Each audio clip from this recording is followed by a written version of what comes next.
Waalaikumsalam warahmatullahi wabarakatuh. Allahumma sholli ala sayyidina Muhammad wa ala ali sayyidina Muhammad. Mohon izin bertanya Buya. Dengan ikut kajian Jawharatut Tauhid, saya semakin mengerti terkait sifat Allah yang 20. Tapi bagaimanakah hubungan antara konsep sifat yang 20 dengan konsep tauhid rububiyah, uluhiyah, asma wa sifat yang biasa saya dapatkan di kajian-kajian di kota tempat saya tinggal, yaitu di Bandung? Pembagian tauhid dengan istilah tauhid rububiyah, tauhid uluhiyah, tauhid asma dan sifat itu tidak banyak dikenal oleh para ulama-ulama ahli sunnati wal jamaati.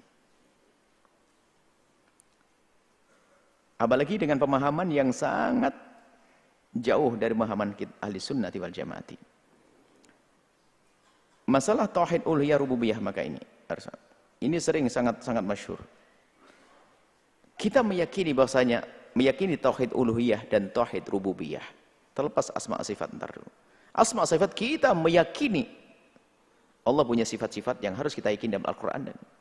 Cuman permasalahannya adalah mengadakan taksim pembagian tiga ini ada maksud.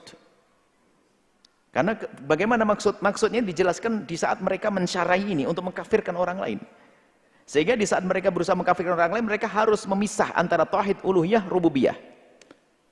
Yang perlu kita yakini, tauhid uluhiyah tidak bisa dipisahkan dengan tauhid rububiyah. Dan mereka memisah antara tauhid uluhiyah dengan tauhid rububiyah. Maka kalau ada orang menyembah Allah tapi masih menyembah berhala, ini belum sempurna tauhidnya. Hanya uluhiyah saja, rububiyahnya betul. Kok ada tauhid uluhiyah rububiyah? Ya belum tauhid kalau kita. Kalau orang menyembah Allah, menyembah yang lainnya ya belum bertauhid. Kenapa masih disebut tauhid? Enggak sah. Kalau orang mengakukan tauhid uluhiyah tidak mengambil tauhid rububiyah, belum tauhid. Enggak ada pemilahan di sini. Tapi dipilah. Maksudnya apa? Ini orang tawassul kepada orang wali nabi ini, itu mengakui Allah tapi masih dengan yang lain, ini belum, masih menuhankan selain masih ini belum imannya sempurna. Nggak ada. Tauhid uluhiyah sama rububiyah nggak bisa dipisahkan. Yang mengatakan Tuhannya adalah Allah sekaligus mengatakan Tuhannya adalah mengurusi urusannya, yang mencukupinya. Jadi nggak akan dipisah.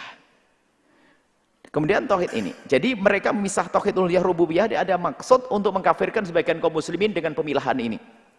Soalnya mengatakan ada orang hanya tauhidnya tauhid uluhiyah belum rububiyah, rububiyah belum uluhiyah, dipisah. Untuk mengkafirkan yang lainnya. Enggak ada dipisahkan. Yang orang tauhidnya uluhiyah saja kalau belum rububiyah ya belum tauhid, belum iman, kok dipilah-pilah. Sama dalam akidah kita masalah wahdaniyat. Mengatakan Allah Maha Tunggal tapi mempercayai ada kudrah dua, belum beriman, kan begitu. Kemudian tauhid asma wa sifat ini laki-laki mereka ingin memaksa orang yang belum mengikuti akidahnya dianggap belum beriman yang sesungguhnya, yaitu dalam urusan sifat atau ayat-ayat mutasyabihat. Ayat-ayat sifat tentang tangan Allah dan sebagainya. Kalau kita belum punya keyakinan seperti mereka, belum bertauhid. Wong keyakinan mereka salah. Mujassim, tajsim. Kita nuthbit ma athbatallah, kita juga meyakini apa yang telah Allah tetapkan dalam Al-Qur'an. Akan tapi kita punya manhaj di dalam memahami ayat-ayat seperti yadullah, ainullah, istiwa Allah. Kita punya manhaj. Kita nuthbit ma athbatallah. Baik menurut manhaj salaf atau madhab khalaf, sama nuthbit ma athbatallah. Kita bukan mu'attilin, bukan orang yang mu'attilah. Nah ini mereka yang buat taksim tiga ini tujuannya adalah bukan ingin menjelaskan, tapi ingin membuat satu pagar sendiri, yang luar pagar kafir.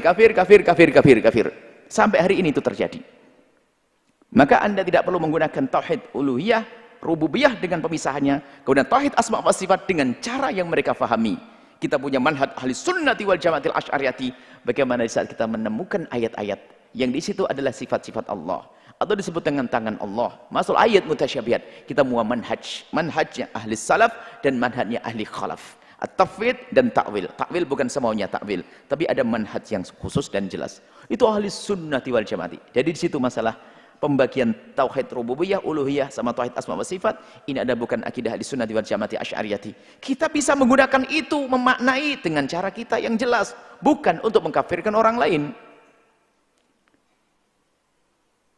Mereka tuh begini loh sebetulnya. Ini sebuah perusahaan ini kok banyak pegawai atau yang enggak kok kacau malu. Ya sudah kita bikin peraturan saja. Nanti kita buat peraturan yang jelas, nanti yang enggak masuk dikeluarin itu. Nah, mereka membuat taksim 3. Setelah dia mengukuhkan 3, yang enggak masuk kafir. Wah, ini kan kacau. Masa Asy'ariyah tiba-tiba dengan Mu'attilah?